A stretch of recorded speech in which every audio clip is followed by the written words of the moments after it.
¿Cuántos damos una alabanza al Señor en esta noche? ¿Alguien está contento? ¿Alguien está feliz? No se les nota. ¿Alguien está feliz de venir a escuchar la voz de Dios? Saluda al que está a su lado y dígale: bienvenido al culto. Dígale: qué lindo te ves hoy. La gracia de Dios está sobre ti. Gloria a Dios.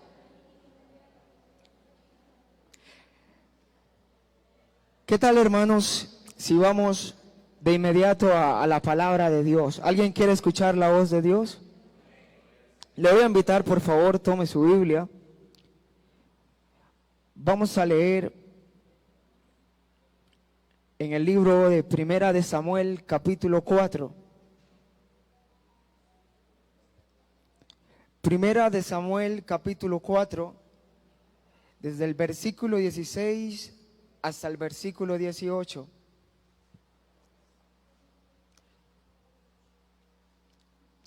Yo lo voy a leer, usted lo va a corroborar en su Biblia. Y dice el verso 16: dijo pues aquel hombre a Elí: yo vengo de la batalla, he escapado hoy del combate. Y Elí dijo: ¿qué ha acontecido, hijo mío?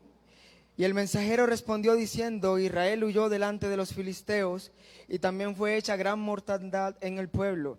También tus hijos, Ofni y Fimnes, fueron muertos, y el arca de Dios ha sido tomada.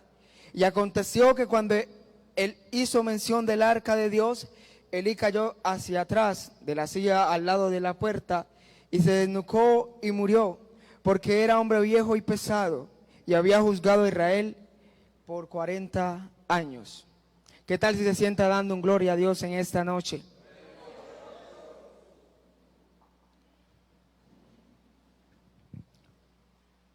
Amén. Antes, agradecerles a los hermanos que en algún momento estuvieron orando por mí. Venía pasando un proceso y hoy estoy aquí parado. Le doy gracias a Dios, porque en Él encontramos la victoria. Y en esta noche Dios me ha dado una corta reflexión, prometo no demorarme, y la he titulado Nuestra única dependencia, porque no hay más. Nuestra única dependencia. Y buscando el significado de dependencia, es un término con diversos usos que puede utilizarse para mencionar a una relación de origen o conexión, a la subordinación a un poder mayor o a la situación de un sujeto que no está en condiciones de velarse por sí mismo. Eso significa dependencia. Y estamos viviendo en tiempos donde la palabra dependencia se escucha más a menudo. Hay dependencias amorosas, hay dependencias laborales, dependencias familiares. No quiere decir que eso esté mal, porque necesitamos del trabajo, necesitamos a veces de la familia, necesitamos de una persona que nos acompañe en nuestra vida, que nos dé amor. Eso está bien, hasta cierto punto. Porque muchas veces hemos visto en las noticias cómo las personas se matan porque ya no están con su pareja. Si no estás conmigo, no estarás con más nadie. Y suena feo, pero eso está pasando en nuestra sociedad. Hay personas que a veces por perder un trabajo ya no quieren vivir. Y es difícil, créame hermanos, que es difícil no tener con qué comer. Es difícil a veces mirar la nevera y no tener con qué saciar el hambre. Es necesario trabajar y dependemos del trabajo, pero ¿hasta qué punto eso hace o toma decisiones en nuestra vida? Como les digo, las personas que son sentimentalmente dependientes no pueden vivir si falta esa otra persona de la que dependen. Y hay personas que a veces dependen tanto de un trabajo que a veces se suicidan porque los despiden, porque los echan. Y ese es el punto. Es necesario, pero ¿hasta qué límite? Según la psicología, la dependencia emocional es una forma de relación en la que una persona se siente incapaz de funcionar sin la presencia y el apoyo de otra persona. La persona dependiente busca constantemente la aprobación y el reconocimiento de la otra persona, y eso lo hace feliz. Es decir, que si esa otra persona no está, no es feliz, no tiene vida, no le gusta seguir viviendo. Pero mis hermanos, en realidad ese no es el problema. El sentirse amado, como les decía, es necesario. El trabajar es importante porque necesitamos comer. Pero ahora les quiero hacer una pregunta a nosotros como cristianos, como hijos de Dios, como conocedores de la palabra. ¿Qué nos pasaría si alguna de estas cosas terrenales ya no estuviera con nosotros? ¿Qué nos pasaría si perdiéramos nuestro trabajo? ¿Qué nos pasaría si nuestro ser querido, algún ser querido, fallece? Y créame, hermano, que la segunda para mí es muy doloroso. Si mi madre, mi padre o alguno de mis hermanos ya no está conmigo, créame que va a ser difícil. Me va a doler demasiado. Si pierdo mi empleo en este momento, yo lo necesito y me va a doler.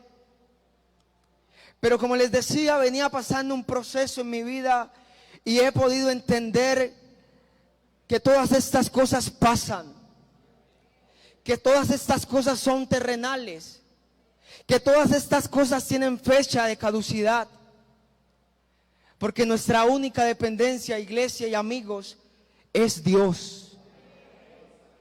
Nuestra única dependencia, no hay más, es nuestro Señor Jesucristo. Porque dice la Biblia, no mirando pues las cosas terrenales en 1 Corintios 4:7, sino las cosas celestiales. Porque las cosas terrenales son temporales, pero las cosas celestiales son eternas. Y en ocasiones duele, y duele demasiado. No se supera de un día para otro la pérdida. No es posible no hacer nada cuando no se tiene trabajo. Pero la Biblia me dice a mí en 1 Corintios 4:7, en otra versión, pues ¿quién te da privilegios sobre los demás? ¿Y qué tienes que Dios no te haya dado? Y si Él te lo ha dado, ¿por qué presumes como si lo hubieras conseguido por ti mismo? Todo lo que tenemos viene de Dios. Todo lo que hasta ahora hemos conseguido es porque a Dios le ha placido dárnoslo. Y yo sé que es bueno cuando conseguimos logros, cuando nos graduamos de la universidad, cuando ascendemos en el trabajo. Pero hermano, no se olvide que todo lo que tenemos viene de parte de Dios. ¿Ha usted recibido algo de parte de Dios? ¿Y por qué no le da un aplauso en esta noche, por favor?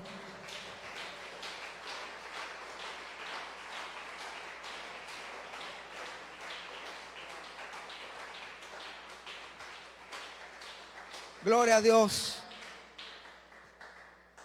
Quiero, mis hermanos, mencionar a dos personajes bíblicos muy conocidos. Y el primero se encuentra en Jueces, capítulo 16, verso 20. Ya usted conoce la historia de Sansón, pero quiero leer y recordar este versículo.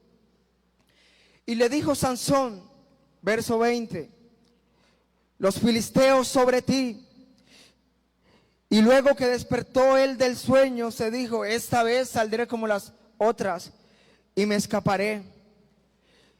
Y quiero que se centre en esta frase, terminado el versículo. Pero él no sabía que Jehová ya se había apartado de él. El gran Sansón. Si leemos la historia, la vida de Sansón, era un hombre con fuerza sobrenatural. Era un hombre al cual los filisteos temían.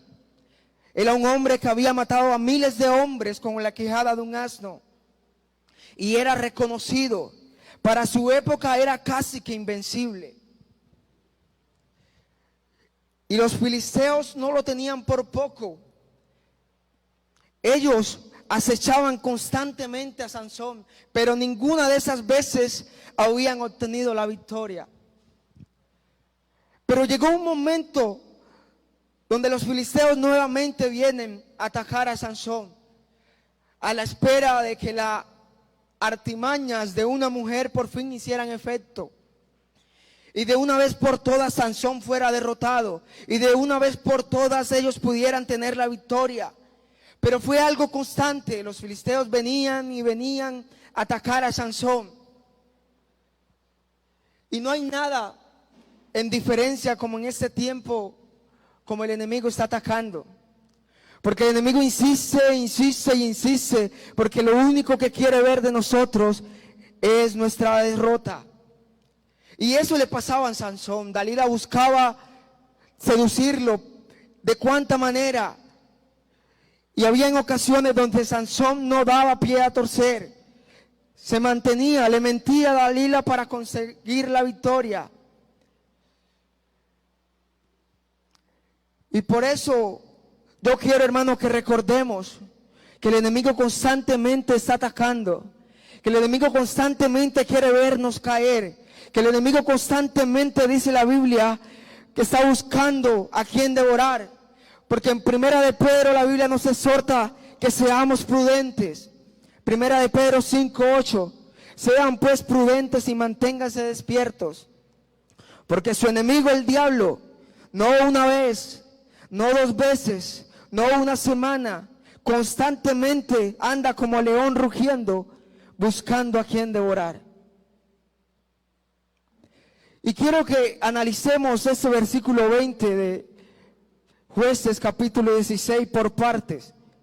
Lo primero es que Sansón se despierta de un sueño, es decir, estaba descansando, porque estaba confiado de que nada ni nada lo podía derrotar.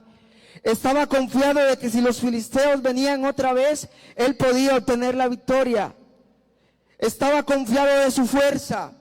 Estaba confiado de que nuevamente él podía matar a los filisteos.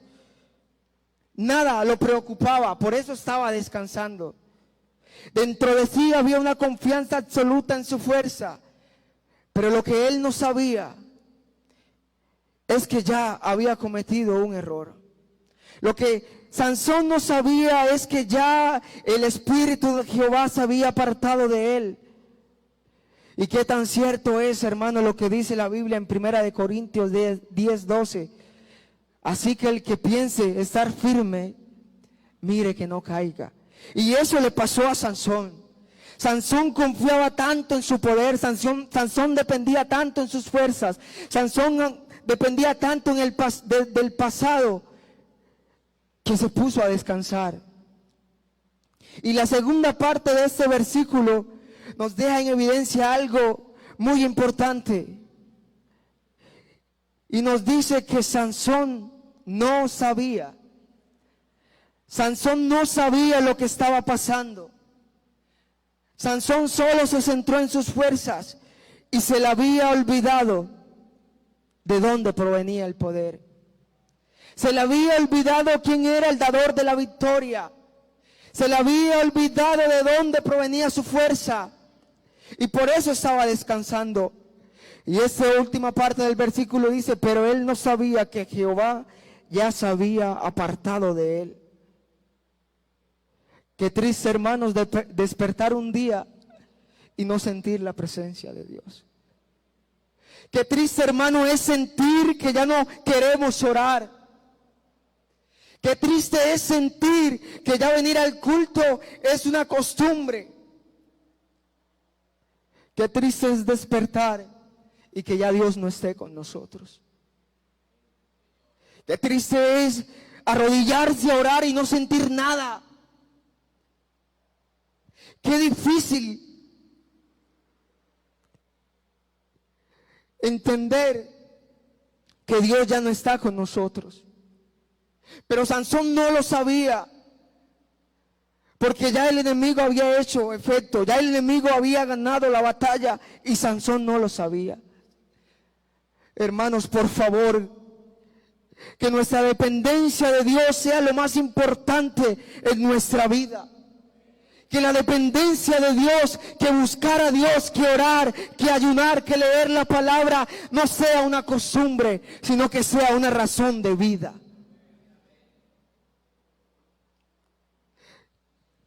Y ya conocemos cómo terminó Sansón. Tengamos cuidado, hermanos, de creer que dependemos de nosotros mismos, que dependemos de nuestras propias fuerzas. Y el segundo personaje al cual quiero referirme en esta noche es el joven Saúl, pero ya hecho rey. Había sido elegido como el primer rey de Israel, ungido por el profeta Samuel para gobernar al pueblo. Era de buena apariencia, de gran estatura y un gran guerrero. Pero un día el Señor le hace una solicitud, una petición, porque el pueblo de Amalek había hecho daño al pueblo de Israel y ahora dependía del rey Saúl derrotar, destruir, acabar con Amalek. Y dice en 1 Samuel, el capítulo 15, el verso 10 al verso 11, y vino palabra de Jehová a Samuel diciendo, mire qué triste esto, hermanos. Me pesa haber puesto por rey a Saúl, porque se ha vuelto en pos de mí y no ha cumplido mis palabras. Y se ha apesumbrado Samuel y clamó a Jehová toda aquella noche. Pero mire qué triste es esto, que Dios piense esto de nosotros. Me pesa haber puesto por rey a Saúl. Ya no lo quiero. Ya no quiero estar con él. Ya no lo necesito. Porque el mandato que Saúl tenía era acabar con el pueblo de Amalek. Pero la desobediencia del rey causó para su futuro y para su vida que la presencia de Dios ya no estuviera con él. Porque él ya era el rey, él ya podía tomar decisiones. Él no dependía de más nadie, a su parecer. Porque cuando tomamos decisiones a nuestro parecer, quiere decir que no dependemos de nadie más. Y eso hizo el rey Saúl. Tomó decisiones por sí solo y desobedeció la palabra. Y la Biblia nos sigue contando en este mismo capítulo, pero en el verso 22 y 23, y Samuel dijo, se complace Jehová tanto en los holocaustos y víctimas como en que se obedezca la palabra de Jehová. Ciertamente el obedecer es mejor que los sacrificios y el prestar atención que la grosura de los carneros. Porque como pecado de adivinación es la rebelión y como ídolos o idolatría la obstinación. Por cuanto tú desechaste la palabra de Jehová, Él también te ha desechado para que no seas rey. Qué dolor, hermanos. Yo leo esa palabra, me pesa haber puesto a Saúl por rey. Él también te ha desechado para que no seas más rey. Hermano, es triste que Dios lo ponga a uno en una posición tan grande, tan alta, y que nuestras propias decisiones alejen la presencia de Dios de nosotros. Que la desobediencia traiga el sufrimiento, porque no sentir la presencia de Dios es un sufrimiento, hermanos, que duele mucho. Si usted ha sentido la presencia de Dios en su vida, si usted ha sentido cómo Dios obra en su vida y que de un momento a otro ya no lo sienta, créame, hermano, que eso duele. Eso duele. Yo lo he sentido. Yo he pasado por eso. Y me daría mucha tristeza que alguien se me acercara y me dijera, Duván, Dios me habló al oído y me dijo que ya no le puede servir. Me daría tristeza escuchar que Dios ya no quiere que yo le sirva, que Dios ya no quiere que yo esté en su presencia, que la presencia de Dios ya no está conmigo. Yo no sé si a usted también le dolería eso, hermano.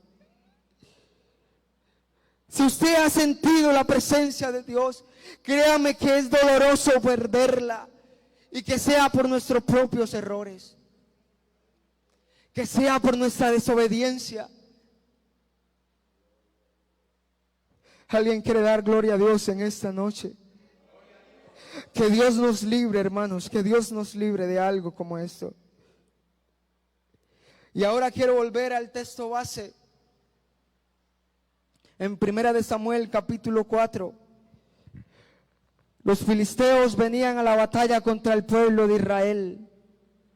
Y el juez y sacerdote del pueblo reposaba mientras una batalla se estaba presentando. El pueblo confiaba que tenían de su parte el poder de Dios y que la batalla se tornaría a su favor. El pueblo creía que todo estaba bajo control mientras la presencia o el arca de Dios estuviese con ellos.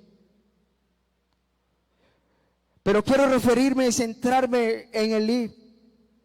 No era un mal hombre, era un sacerdote que tenía celo por las cosas de Dios. Era grande en sabiduría y conocedor de la palabra. No tenía problemas en el pueblo y servía a Dios como juez y sacerdote. Pero cometió un error. El amor por sus hijos lo llevó a convertirse en un padre indulgente, en un padre débil, un padre sin carácter, que sabiendo lo que sus hijos hacían nunca les llamó la atención, nunca lo reprendió. Y sabe, hermano, que este error que cometió Elí trajo para su familia, trajo para su generación algo muy triste. Y mientras Elí y el pueblo estaba a la espera de las noticias de la batalla, dice el versículo 16 del capítulo 4, dijo pues aquel hombre que había venido de la batalla a Elí: yo vengo de la batalla, he escapado del combate. Y Elí dijo: ¿qué ha acontecido, hijo mío? ¿Qué está pasando? Cuéntame acerca de lo que sucede. Dame buenas nuevas. Elí quería saber lo que estaba aconteciendo, pero no se esperaba lo que le iba a responder el mensajero. Elí, el pueblo ha perdido la batalla. Fueron derrotados por los filisteos. Más de 3,000 soldados han muerto. Otros huyeron de la batalla y hemos perdido. Los filisteos nos han vencido. ¿Esto conmovió a Elí? Claro que sí, porque era el sacerdote y juez del pueblo. ¿Le dio tristeza? Claro que sí, porque tenía un amor, un aprecio por el pueblo. Pero sabe, iglesia, que Elí estaba esperando algo más.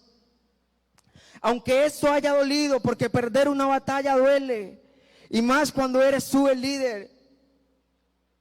Y el líder está atónito, con dolor por la pérdida de la batalla.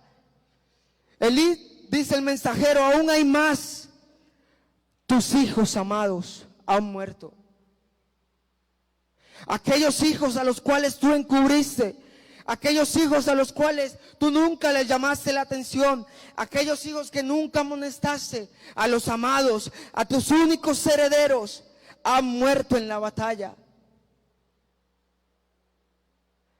Hermanos, perder un ser querido, como les decía al principio, es difícil. Duele. Y créame que para Elí esto fue un dolor muy grande, porque eran sus 2 hijos, sus amados. Y que el mensajero les dijera: ellos no se salvaron, ellos también perecieron. Por su amor como padre, créame que esto fue doloroso. Pero Elí estaba esperando más noticias. Aunque su corazón estaba devastado por la pérdida de la batalla y la muerte de sus hijos, Elí estaba esperando algo más. Porque si somos sinceros, no fue fácil escuchar eso. Y no se supera la muerte de un ser querido de un día para otro, a veces ni en meses. Pero Elí superó, o no digamos que superó, quería escuchar algo más, porque sentía dentro de él que había algo mucho más importante, que había algo más que era más fuerte que todo eso. Sí, estaba dolorido, estaba devastado, pero había algo más. Dice la Biblia, si retrocedemos un poquito en este mismo capítulo, el verso 13. Y cuando llegó, he aquí que Elí estaba sentado en una silla vigilando junto al camino, porque su corazón estaba temblando por causa del arca de Dios. Ya había recibido dos noticias. Ya había recibido problemas que no eran tan fáciles de entender. Pero si miramos la Biblia, Elí estaba esperando solo una cosa. Él estaba a la espera de una información, de un mensaje, porque estaba preocupado y hasta temblando, dice la Biblia. Y la causa era el arca de Dios. Era la presencia de Dios lo que Elí estaba esperando, porque el arca había sido llevada a la batalla. El arca había sido tenida como símbolo de victoria en ese tiempo. Y para Elí, conocedor de la palabra, eso era importante. La presencia de Dios era de suprema importancia para el pueblo. Sentado en una silla, dice la Biblia, que tembló por causa del arca. Pero quiero, hermano, retrocederme un poquito a la historia de Elí. Elí ya sabía todo lo que iba a pasar con su familia. Elí ya era conocedor de que su familia iba a perecer.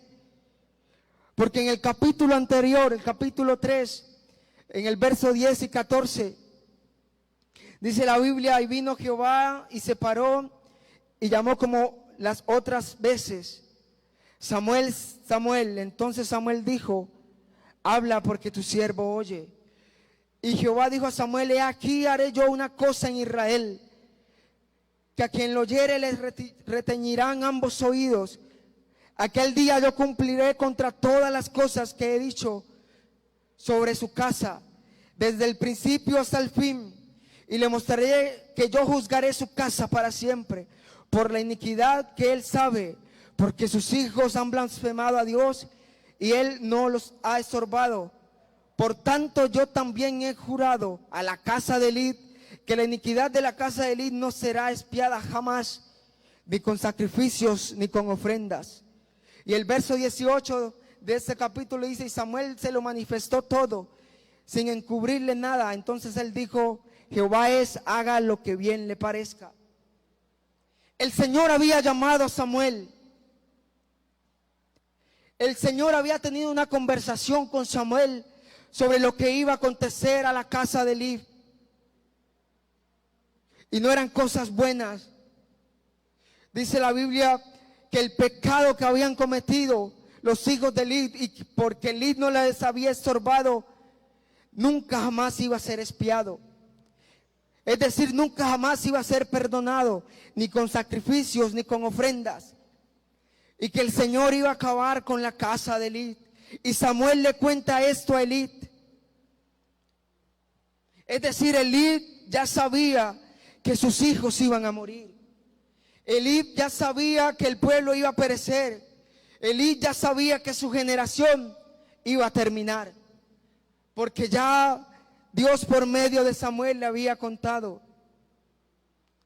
Y si leemos todo el capítulo 4, texto base de esta enseñanza, podemos entender cuál fue la finalidad, cómo terminó el pueblo. Si leemos todo este capítulo, dice que el pueblo en medio de la batalla nunca, hermanos, consultó a Dios. Si leemos este capítulo, nadie realizó un sacrificio para ir a la guerra. No se hizo ayuno, no se suplicó porque la presencia de Dios acompañara al pueblo. ¿Sabe por qué, hermanos? Porque el pueblo dependía del arca. El pueblo había tomado el arca del pacto como un amuleto. El pueblo se había olvidado quién era el verdadero Dios. Si leemos en el verso 3 y el verso 4, dice la Biblia: cuando volvió el pueblo al campamento, los ancianos de Israel dijeron: ¿por qué nos ha herido hoy Jehová delante de los filisteos? Traigamos a nosotros de Silo el arca del pacto de Jehová, para que viniendo entre nosotros nos salve de la mano de nuestros enemigos. Y envió el pueblo a Silo, y trajeron de allá el arca del pacto de Jehová de los ejércitos, que moraba entre los querubines. Y los dos hijos de Eli, Ofni y Finnes, estaban allí con el arca del pacto. El pueblo se había olvidado de dónde provenía el poder. Y sí, sabemos que el arca del pacto es la representación de la presencia, pero el pueblo lo había tomado mal. Porque ¿sabe qué dice el pueblo? Traigamos el arca para que nos salve. Traigamos el arca para obtener la victoria.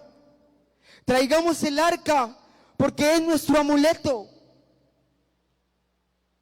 El pueblo se había olvidado de dónde provenía el poder. El pueblo se había olvidado quién era el dador de las victorias. El pueblo se había olvidado de quién dependían. Y ahora solo confiaban en algo material. Ahora solo confiaban en el arca. Pero quiero, hermano, que recordemos lo que dice la Biblia en el Salmo 125, verso 1 y verso 2. Los que confían en el Señor están seguros como el monte de Sión. No serán vencidos, sino que permanecerán para siempre.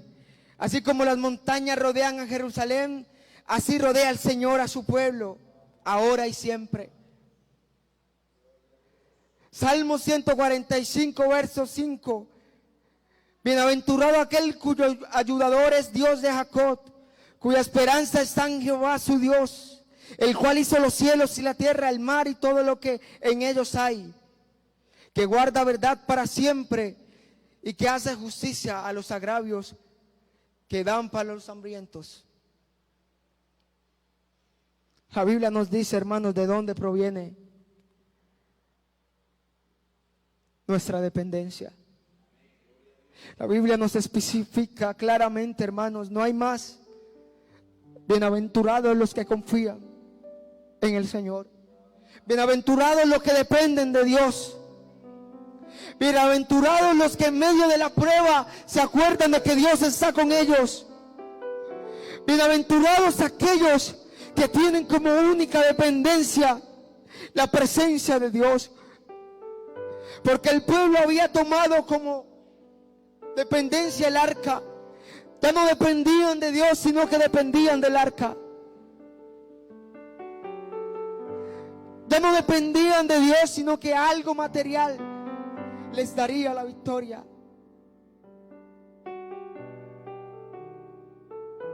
Alguien tiene a Dios como su única dependencia en esta noche.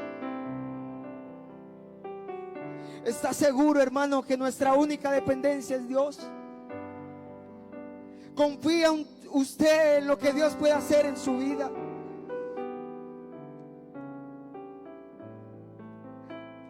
Para finalizar, el mensajero le da lo que le dice a Moisés lo que quiere escuchar. Moisés, el arca fue robada. La presencia de Dios fue robada, porque para el pueblo eso era la presencia de Dios. Algo material. Y se habían olvidado de dónde provenía. Iglesia, por favor, jóvenes, nuestra única dependencia es Dios. Amigo que está aquí, que nos acompaña, nuestra única dependencia es Dios. ¿Y qué tal si se pone en pie en esta noche? Alguien que dependa de Dios. Alguien que quiera depender de Dios. Yo lo voy a invitar a que se acerque a este altar. Alzaré mis ojos a los montes. ¿De dónde vendrá mi socorro? Mi socorro viene de Jehová.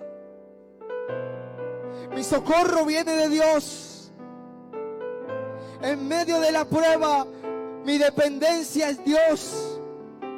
Iglesia, hemos llegado hasta aquí porque Dios está con nosotros. Hemos llegado hasta aquí porque hemos aprendido a depender de Dios. Hemos llegado hasta aquí porque el Señor nunca nos ha dejado solos. Es necesario trabajar, claro que sí. Pero si el trabajo falta, que nunca falte Dios. Si falta nuestro familiar, va a doler, claro que sí. Pero que nunca falte Dios en nuestras vidas. Que nunca falte Dios en nuestras familias. Iglesia, que en esta noche aprendamos a depender solo de Dios. Aprendamos a confiar solo en Dios. Alguien que dependa de Dios en esta noche, por favor, que levante sus manos. Señor, yo dependo de ti. Señor, mi familia depende de ti. Señor, gracias por el trabajo, pero que nunca se me olvide que yo dependo de ti. Gracias por mi familia, Señor, guárdalos. Pero que nunca se me olvide que si alguno de ellos falta, que nunca faltes tú. Que tu presencia no se aparte de mí. Que tu presencia, Señor, nunca se aleje. Señor, yo dependo de ti, yo dependo de ti. Yo dependo de ti, Jesús, yo dependo de ti. Yo dependo de ti.